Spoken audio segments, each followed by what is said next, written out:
Well, good morning, ladies and gents. My name's Ian, and a warm welcome to my shed. Gonna try and make this one a little short video. A good one. Anyway, by the by, last of the scraps, micro scrapping, the very last bit of scrap out of these fire extinguishers. See, people are going to turn off now straight away. Betsy's looking somewhat tidy like. We've done all of the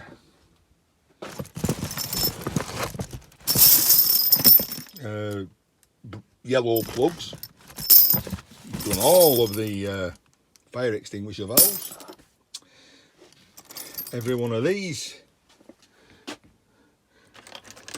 comes with one of these in to tell you whether it's full or empty, or the pressure that's inside the cylinder.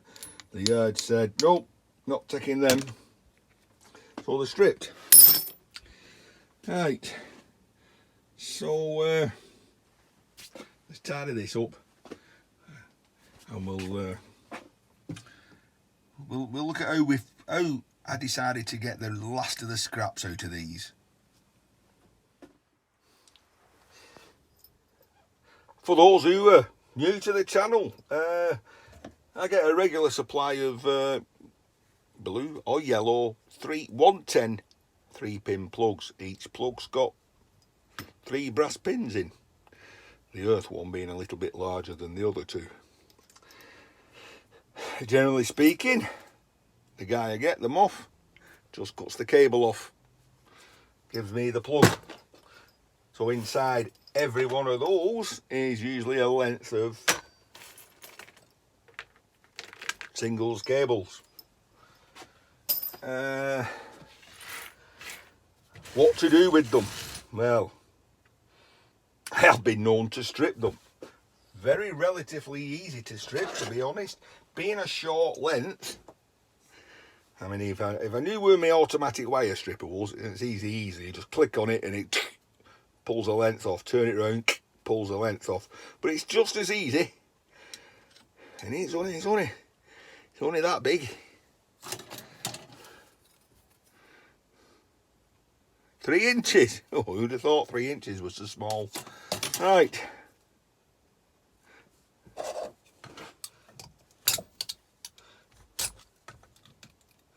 You can see what happens. Hello, son. Being so small, you can actually just peel it off. But what a tedious job that is.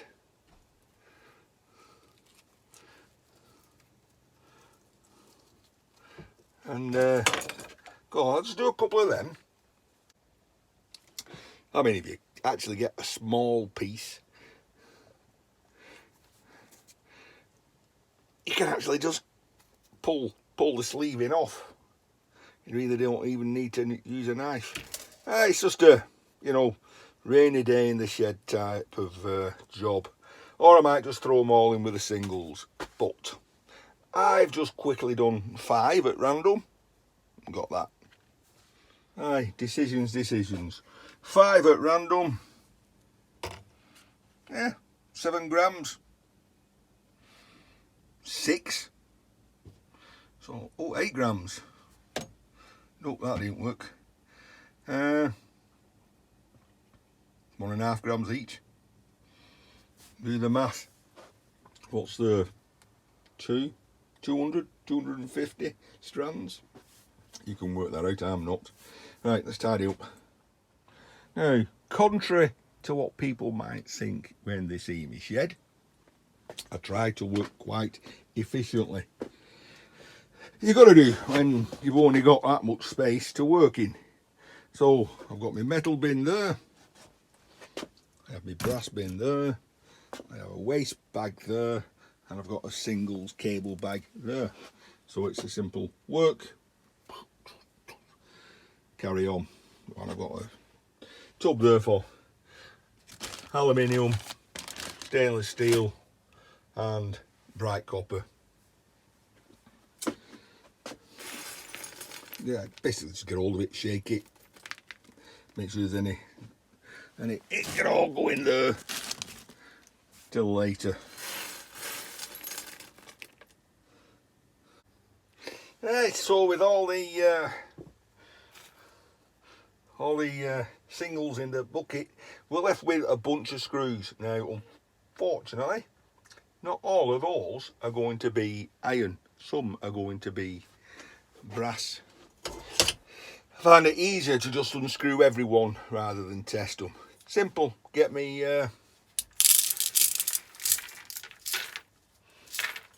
swarf magnet.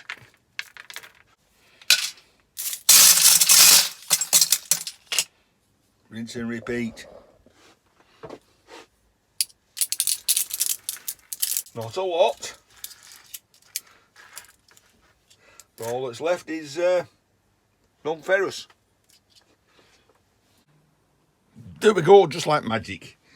Right, what actually have we got here? As I said, we've got the pressure gauge off the valve off the fire extinguisher. Right, it's rubber O-ring, it's threaded rubber O-ring. It's got a cutout so you can put a spanner on to screw it in. It's got a pressed in glass, plastic cover, not big glass, filter. Right, suppose we've got to see how we're going to take it to bits, don't we? I suppose the best thing first of all is find out what's inside of it, and the best thing to do that is to cut one in half. Really worth doing.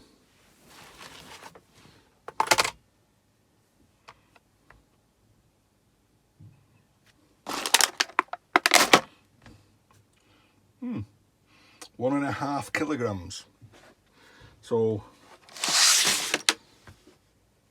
yesterday's prices were £3.50 a kilogram. 1.5 kilograms, £3.50, £1.75, £5.25.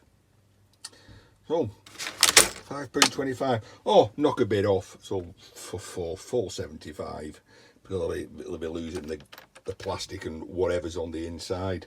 So that's 60. I think it's about 66, 65 of them. And of course, I've got 120 odd from the other batch last week, so it's gonna add up. It's gonna mount up. It's going to get to the point where I'm not going to be able to pick this sack up. Yeah. Well, we'll see. Let's cut one in half. Yeah, I'm going to cut one in half. I don't want to make like that. I just use a hammer, brute force and ignorance on mainly everything that I scrap. But on something like this, where I've got so many of them, it makes sense to try and work out the most efficient way of going through them, especially when there's so many. But if we don't know what's in it, we won't know how to go about doing it.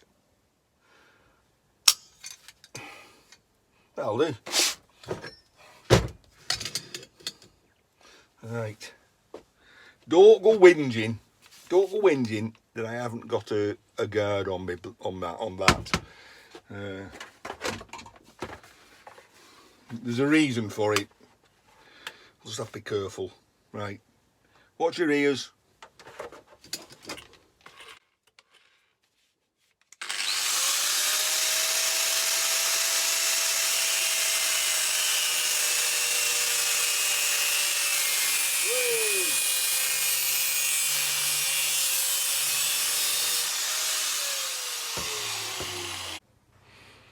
Right, well, you may have noticed then, as I was cutting through it, there was some sparks. That means there's some iron inside of there, or stainless, but right, stainless steel or iron inside of it. What have we got?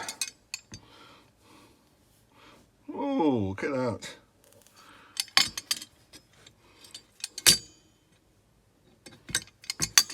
Let me figure a way of doing this. Microwave magnet, that sorted that out. Right, what have we got? Well,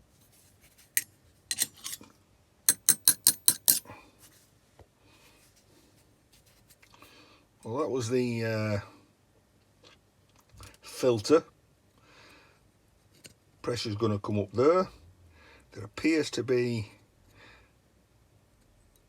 something copper coloured, and you might not be able to tell, but there's very faint solder lines here and here. So there's like a copper disc soldered in, some kind of, oh, coming out, some kind of like clock mechanism thing inside of it.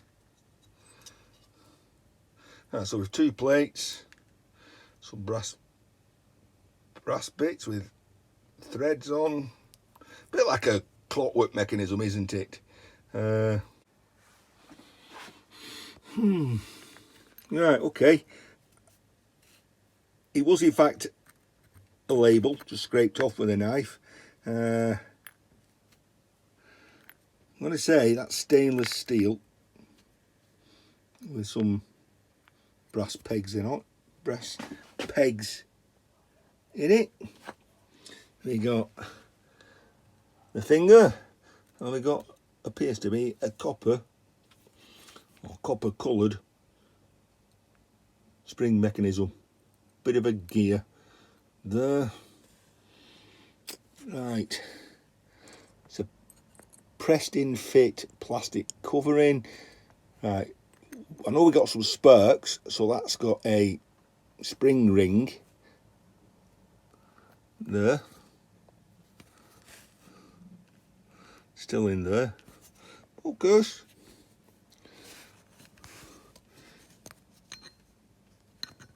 You'll see the differential colour between brass and the shiny steel ring. Right, so there is some iron in it. Oh, what is that? That's what we need to know.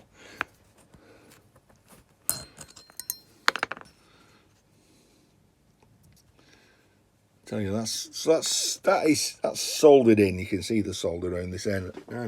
So how does that work then? Right, that's connected to the bottle. The gas pressure going up that hole is going to deform that plate, which is going to make something resting upon that in this lot move. Spring the bit of a ratchet on. That ratchet's connected to that finger. That finger will move to tell you whether it's empty, in the green, or overcharged. And then of course the spring will bring it back down again as the pressure decreases. Simples. Right, how do we cost effectively strip that? Cut them all in half. Might be easy. Try another method. See, we're digressing now. I'm intrigued. I don't just want to cut them. I want to know now how it works, why it works. Okay, so I've cut another one in half, and in between there and there's like a peg. So that peg connects to that gear which got that spring on, which moves the finger. Right, I'm intrigued at this. It's a copper disc because I've got one out here. Right, initially I was thinking that it's a rough down, there's a bit of a U at the bottom, and that's shaped like that, and those U's go in there, and then it's pressed in, so the force of being pressed in holds it against the sides. Bit like when you put a core plug into an engine block. You know, you put a disc in, fits in a shallow recess, a shallow groove. When you press the middle, it pops out, holds it in place. However, when I attacked it with a big hammer and chisel and popped that out, it is in fact soldered. I'm saying soldered, that could be a glue, I don't know. So it's either soldered or glued in there. Right. very interesting. What you might not see, what you can see here is, do that. Either side of this clockwork mechanism on the second one is brass, whereas on that one it's stainless steel. So they do have to be opened and the middle popped out. Pop the middle out. That's an idea. Pop the middle out. What a thought. So that's relatively thin there and there, so pop the middle out. So if I whack that downwards, shove out. How do I whack that downwards? Well, off camera, I had a quick look round, and it didn't take me long actually. I found a socket that's, how to explain this? There we go. You have a tiny bevel, 2mm across, either side. So I found a socket, and it just fits on top like that, that will support the outer bevel, allowing me to hit the middle bit. Now then, that should force the middle bit down, pop out the glass at least. What we now need is an hammer. I'm not going to use this because I don't like that bit going towards me. Let's choose a suitable hammer. You get a big hammer. Try that. Because what I have got is a selection of hammers. Now thinking about this, we want to apply maximum pressure to that little bit. So maybe I use an engineer's ball peen hammer, because when you're swinging it down, all the pressure is going to be on that tiny bit, not spread all over the. Whether it makes a difference or not, I don't know. Selection of hammers. What could go wrong? I can tell you what can go wrong. If I'm holding it, I could hit my fingers. So wrap a pair of more grips around it. Right. I'm gonna shake the camera here. Sorry.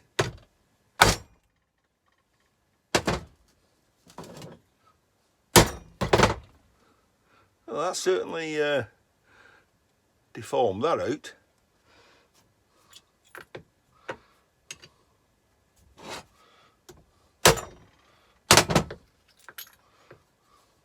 Look at that! I've popped the entire middle out. Way, easy peasy lemon squeezy boosh. That's just for Vincent, that boosh. Let's try another one.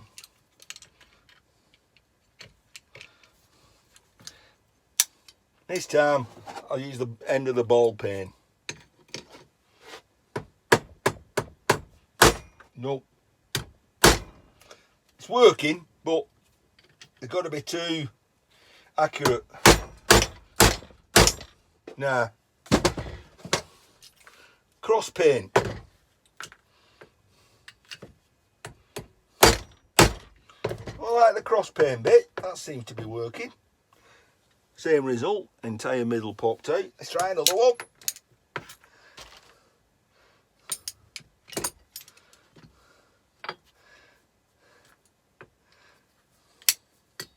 And this time we'll just use the cross peen.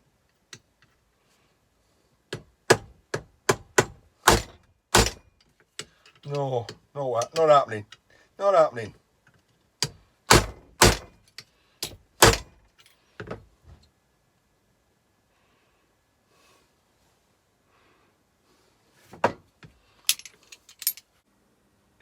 I think this has got merit. Okay, 3 jobs. Clean punch out everything. Second one, no, just punch the middle bit out and left the. There we go. We've got to just punch that out.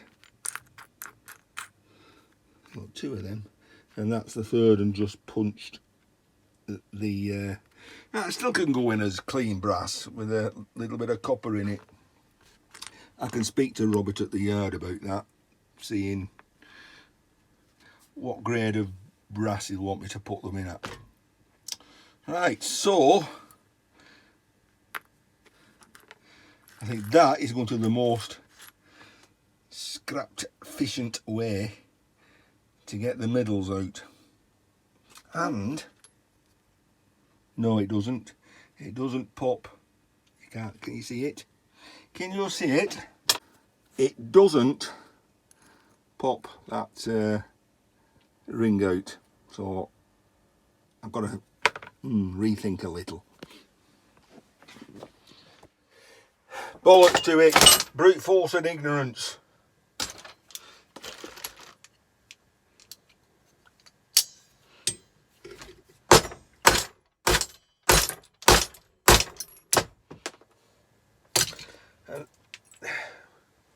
Where's that red stuff?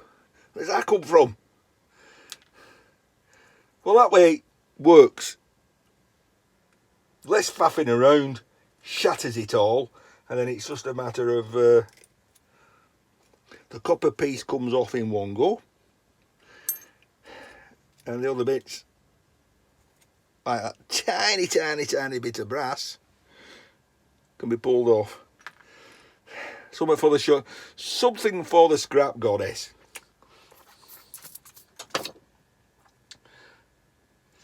You can't even see the hole, can you? Tiny. Right, we've had a look. Look at that. Bloody tools. It seems there's a variety of ways I can do this. Quickest, I've just found out, is to just smash it bits with a lump hammer. It totally splits it up. There is methods of punching the middle out, and I have found that with the scribe you can just hook out the that split ring. That's that steel ring that's holding all the gubbins in. Right, well, hammering it, smashing up bits. I'm going to enjoy that anyway, so that's the way to go. Right, so that's Ian in his shed. I've had a quick play. I wonder if you can hear that. It's raining.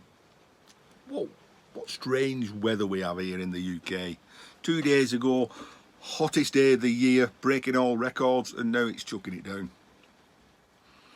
But actually, when you think about it, you should get more rain when it's hot, shouldn't you? Because the heat of the sun's going to evaporate more water off lakes, rivers, swimming pools. And all that's got to go somewhere. It's going to evaporate upwards. It's all to do about dew point and stuff like that, isn't it? There's millions, trillions of tons of water up there in the vapour state, the gaseous state. And it's all got to, I think, coalesce around a speck of dust or something, and then something like the dew point happens and it suddenly becomes, coalesces, transfers from gaseous to liquid state, becomes rain and drops. And incidentally, if there's a bit of an updraft, then the water molecule that's dropping ain't heavy enough to fall through the updraft, so it sends it back up again. And then it goes into the colder part of the atmosphere and freezes, becomes a hailstone, and then drops down again. And if it's heavy enough, it'll fall through the updraft and you get a hailstone. If it ain't, then the updraft sends it up again, and each time it goes up and down, it gets bigger and bigger until, like in Canada and places like that, you get hailstones the size of golf balls, and then they punch through the uplift. You learn all sorts on this channel, don't you? Right, I have a wood burner to make, so I've got to clear this bench, get that made. See you all in the next one. Take care. Well, I bet you lot don't actually believe it's all this happens in the same place. Bench cleared, wood burner in place.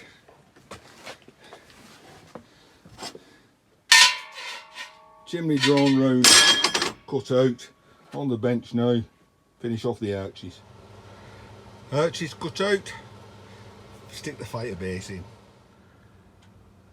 Bit of classic rock, bit of burnstorming. Base of the fire cut out. Base in, fire pit in, chimney on top, welder on, job's a good one. Ready for paint or ready for customer? Depends what they want. Time to tidy the bench. A little bit of smoky. If I could weld better, I wouldn't have to grind as much. But at least all that lot will keep the moss away on the lawn.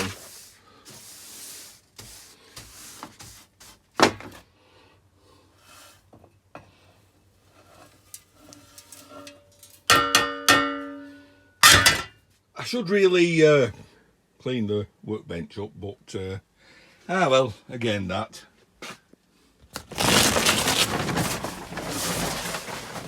Boosh.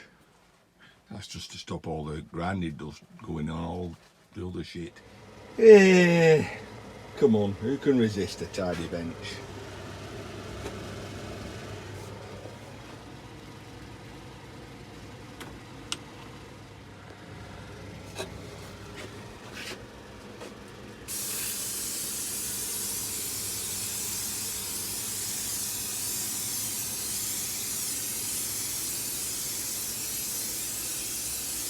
Wow, nice clean bench.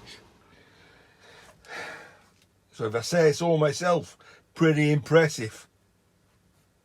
So what's next?